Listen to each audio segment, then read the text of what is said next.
Stirring the coffee with chopsticks using the vortex method, the only true way to optimize the taste of your coffee at the molecular level. Good morning. Welcome to the Daybreak Show. I am the Sultan. We'll get started, but first, the last of the Brazilian coffee. Let's see how this tastes. Nice. Just like I said yesterday, it's got that hot chocolate vibe to it. Yeah. You ever notice that there's certain things, the things that I like to savor, cigars, chocolate, coffee, wine, whiskey, they all use the same descriptor terms when describing the various nuances and the notes that are popping out. Things like leather, moss, chocolate, berries. These things all have the same terms. When you look at the different reviews of these products, like I said, the pipe tobaccos, the cigars, the bourbons, whiskeys, coffees, chocolate, wine, many of the same words are used. And I find that interesting. And when you start, remember the first time you had a piece of real chocolate versus just like Hershey bar? And you're like, wow, this really is something. Remember the first time you ground your own coffee? I think I ground my own coffee for the first time back in maybe 88. About 88. Everything was a can of coffee. A pound of coffee. Actually, a pound of coffee now is actually 11 ounces. Isn't that weird? The bags of coffee are like 11 or 12 ounces. We used to say, I need a pound of coffee. And it was actually, some of you are old enough to remember when a pound of coffee was a pound of coffee. Now you just say, I need a bag of coffee because it's 11 ounces. Same thing with the ice cream. I used to just say, pick up a half gallon of ice cream. There's no way it's a half gallon anymore. That container's gotten smaller and smaller and the price has gone up and up. Interesting, right? Took a ride on the scooter this morning at about 4:30. It was still dark. The sun is coming up now. But being out there, it's almost as if I don't want to ride it in the daylight and with people around. I like it when the birds are first starting to chirp. It's dark. I do have headlights on it. And I have a light that I have here. It's a USB rechargeable light. It's 1,000 lumen light that I just strap onto the handlebar of the scooter. It's the brightest thing I've ever seen. It literally will light up a whole road. I mean, illuminate everything. Or you can put the flash mode during the day just so you're seen by oncoming traffic. I never had a 1,000 lumen light, but it's blinding. It's ridiculously blinding. If you even just glance at it for a second, you are going to see bright spots. If not for an hour, 2 hours. Seriously, it just it blinds you for a second and then just keeps a spot in your vision. So it's trippy. And with 1,000 lumen light comes great responsibility. It's not just like a regular light where you just, you turn it on and just, you can glance at it. If you look at 1,000 lumens, you're blind for 2 hours or see spots for 2 hours. So it literally is it's not a toy by any means. It's a great thing for a scooter. The USB rechargeable light. And I got that from Fluid Freeride. I'm going to do a full video on the scooter, a daylight video actually, probably over the weekend, and the accessories that I got with it that I think you'll really like. And even if you don't use it as a means of transportation, use it as a means, let it deliver peace to you, sanity, clarity, and reason right around your neighborhood in the dark, or just as the sun's coming up before there's anyone around. You get to see deer, you get to see foxes, you get to see animals out. Most animals are nocturnal, so you get a chance to kind of hang out with them and they become your friends.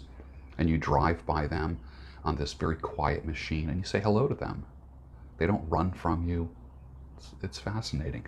It's added something to my life that did not exist before I had it.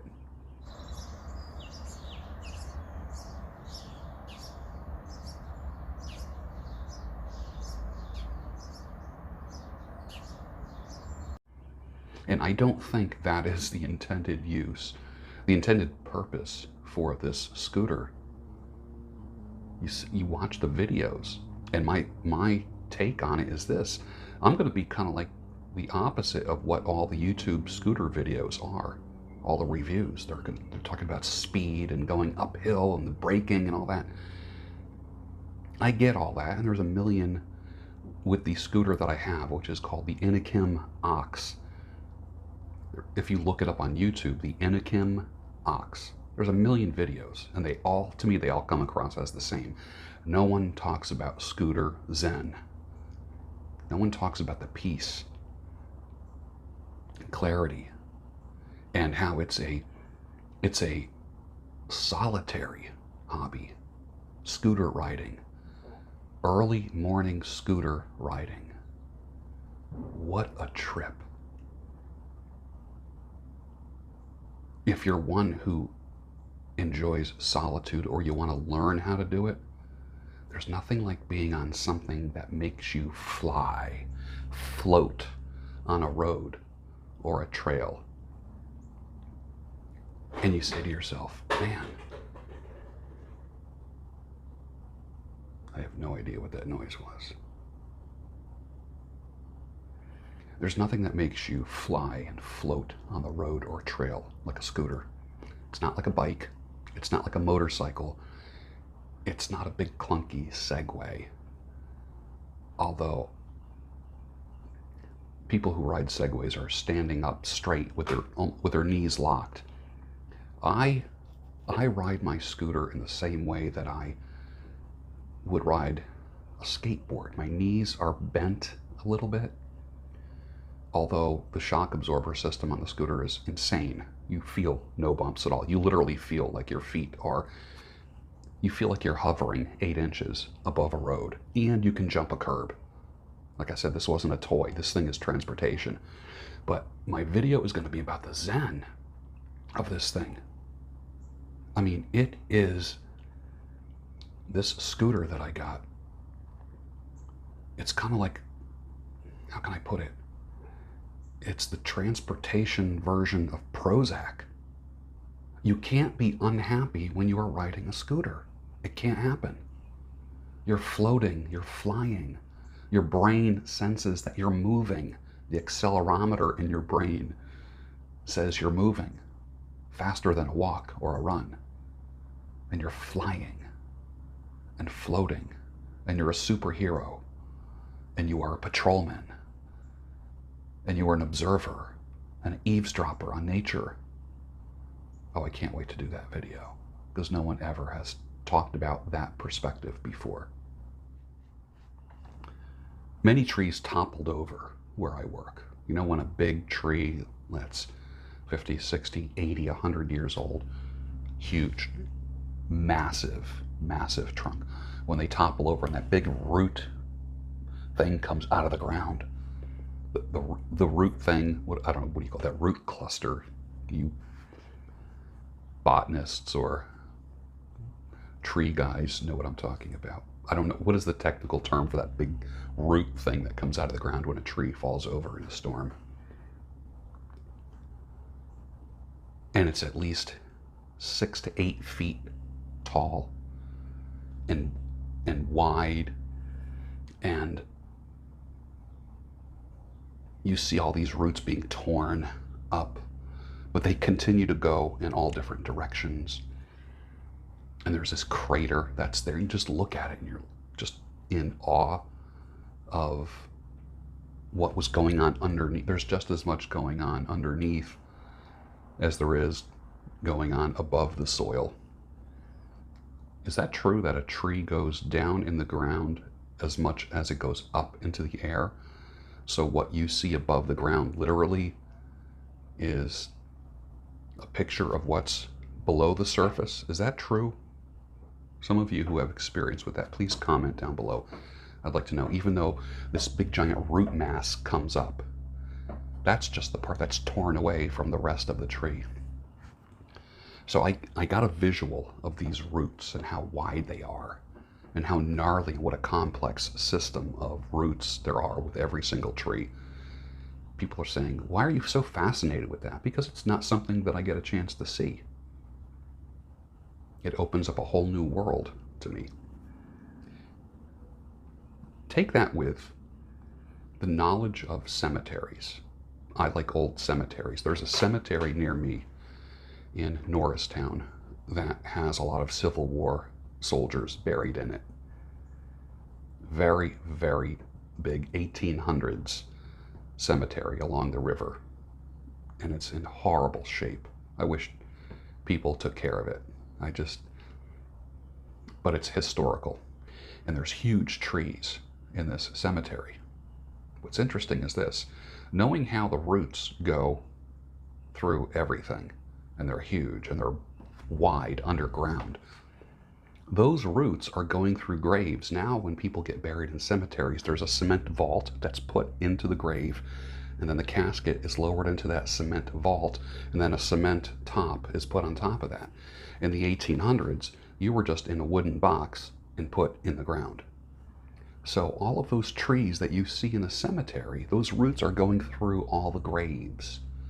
If there is a grave right near a tree that's from the early 1900s and 1800s, you can bet that those roots have fed on the graves. So what you're seeing is, in that tree, is the beauty that a decomposed body created for that tree. Interesting. There was a story I remember of an apple tree that was planted near Grandpa's grave, and one day it occurred to the grandson that every time he ate an apple, knowing that the roots were going through the graves, the family graves, he was eating part of his family, because the bodies created the fertilizer. It sounds bizarre, but it's weird. I like the idea. I don't like the idea of a preserved body. I like the idea that when you die, you decompose and go into the ground. I like that. I don't like that cement vault thing. Do not like that at all.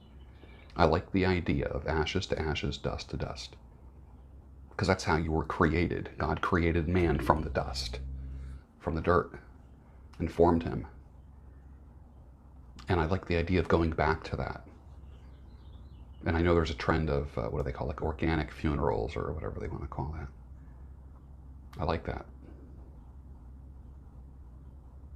To me, that's more peaceful than just being preserved in a vault for some weird reason. So our governor in Pennsylvania yesterday put out a "you must wear a mask if you leave your house" order. It was an order yesterday. You can't leave the house without a mask. Wow. Can you imagine the power trip that somebody must be on? And I know there's some of you that are saying, yeah, but do you want the disease to spread? The fact that you have white blood cells means that your body is fighting something at all times, 24/7, 365 days a year. That white blood cell count goes up and down because you are always fighting something. Always. Every day, your body is fighting disease every single day and developing immunity for that disease, something that you breathed in, something that you touched, something that you ate.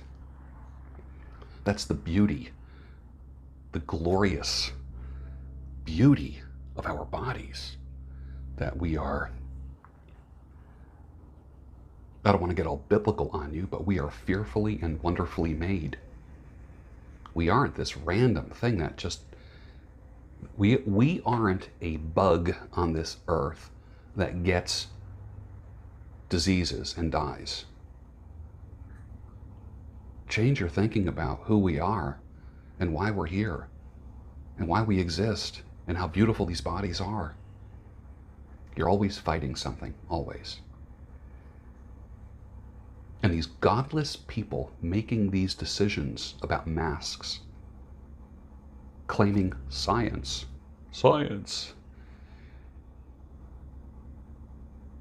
I was going to say it drives me crazy, but that's just a term. Nothing drives me crazy because I let sanity, clarity, and reason run my life. Stop using that phrase. Oh, that drives me crazy. You ever hear people say that? I say it out of habit sometimes, but I catch myself before it comes out of my mouth many times too. Oh, that drives me crazy. Don't let anything drive you crazy. How come we always use terms and idioms and phrases that are negative and ambiguous? Don't let anything drive you crazy. Divorce, breakups, death, civil unrest. Be the source of sanity, clarity, and reason for your circle. That's the only thing you have control over. And don't let anybody force you into anything. Anything. Defunding politicians is more effective than defunding the police.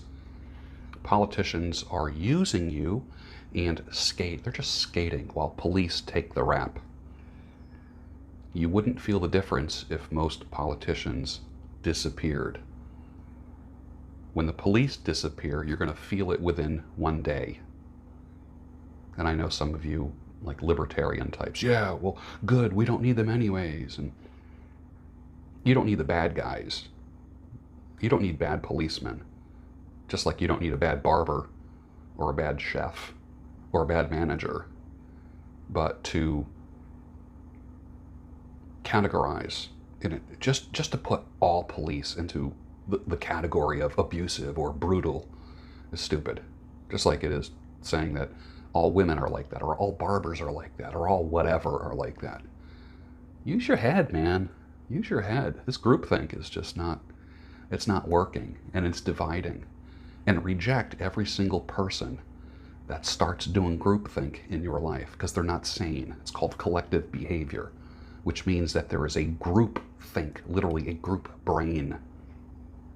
Reject the group brain. Use your own head. It's easier. It's lazy to go along with trends, isn't it? Because you don't have to use your own head. It's like watching TV. Being involved in groupthink, group brain, collective behavior is the same as watching TV. It does the thinking for you.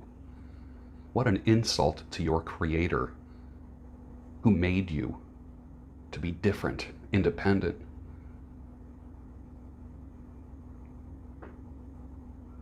You wouldn't let anyone else use your kidneys, would you? Or your liver? Or your ears? Or your stomach? Why would you let someone else use your brain? Who is going next at Fox News? I read this, that a guy by the name of Ed Henry was fired from Fox News for sexual misconduct. So my thoughts are this: you know how there's a death pool? Let's take bets on who's going to die next. Who's the next in the misconduct pool at Fox News? Who's next to go? Is it going to be Hannity? Is it going to be Tucker?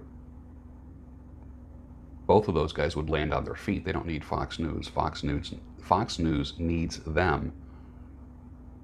And even though I don't watch Fox News, isn't it funny how liberals always think, yeah, but I don't get my news from Fox like you do. All right, douchebag, I don't get my news from Fox. Don't confuse me with the black and white thinking that you are involved in. Agnieszka was telling me there was like 10 or 11 people on the ballot. They had their presidential election this past weekend. And then in 2 weeks, they have another election because there was 10 or 11 candidates, almost like what would be almost like a primary in America. And then in 2 weeks, the election is going to be between the two top people that made it through this past weekend. So they have like 10 or 11 candidates. We end up in this country with 2, which divides the country right down the middle. And if you can add color to that, or gender, or religion, then you really screw things up. That's why we're divided as a country. We're divided, pretty much. The only thing that isn't divided is the way you think in your brain. Try hard not to be part of groupthink. And I'm not talking about being a conservative or a liberal or anything like that. That's not what I'm talking about. Because there's many people that are watching this right now who will, everything boils down to liberal or conservative. Screw that. That's not what I'm talking about.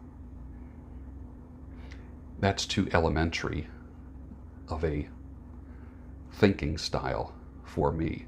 There's better channels for you if that's the way you think. Because I encourage you to use your brain.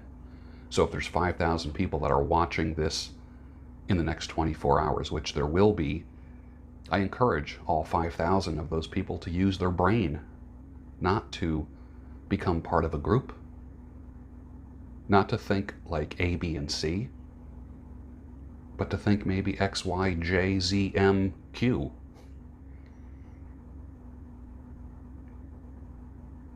Dial back the binary thinking. And I got to stop using that term too. The black or white thinking. The this or that thinking. Just dial back on that stuff. It's divisive. Has the government overreach yet convinced you that you need multiple revenue streams? I thought I had enough. Let me let you in on a little secret here. You can never have enough revenue streams.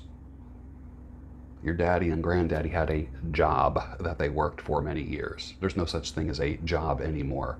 And there's no such thing as job security anymore.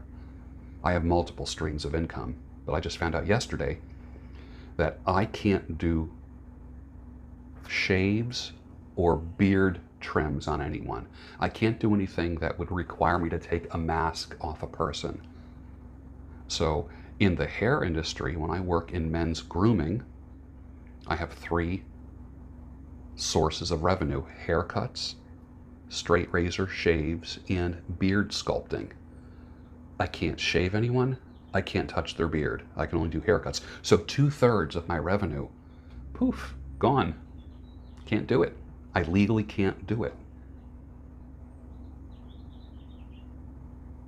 And it takes a hell of a lot of hair cutting to make a living if that's all you're doing is cutting hair. I've had enough. Have you had enough yet?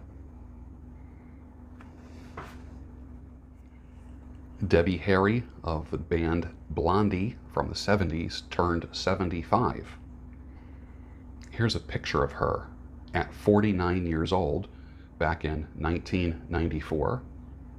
Very wholesome, attractive lady. And here she is at 75 years old today.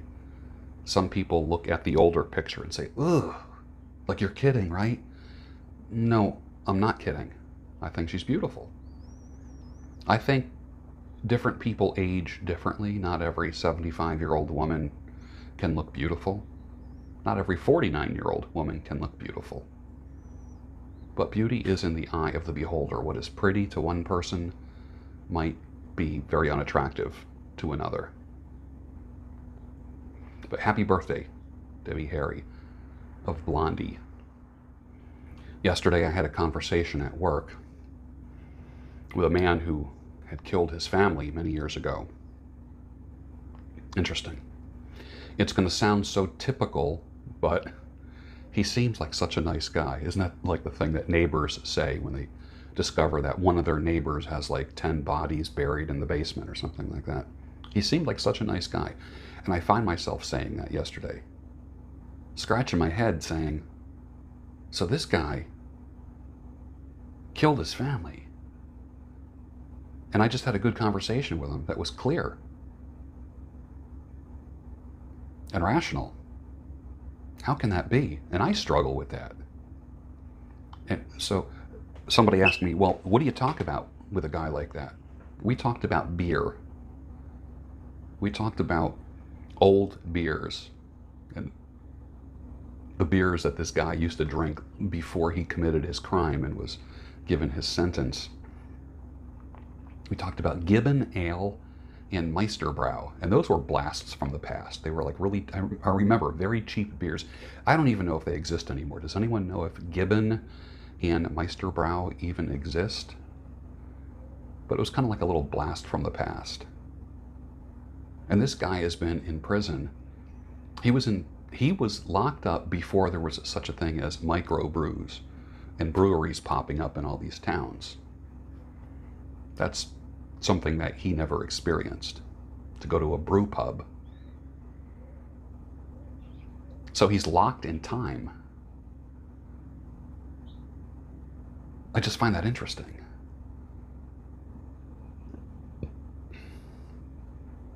Did I tell you about the time that there was I was going to work many years ago. I worked at a prison. I was in charge of all the health care at a prison. There was a hospital within the prison, and that was my job, to keep that hospital and all the clinics running.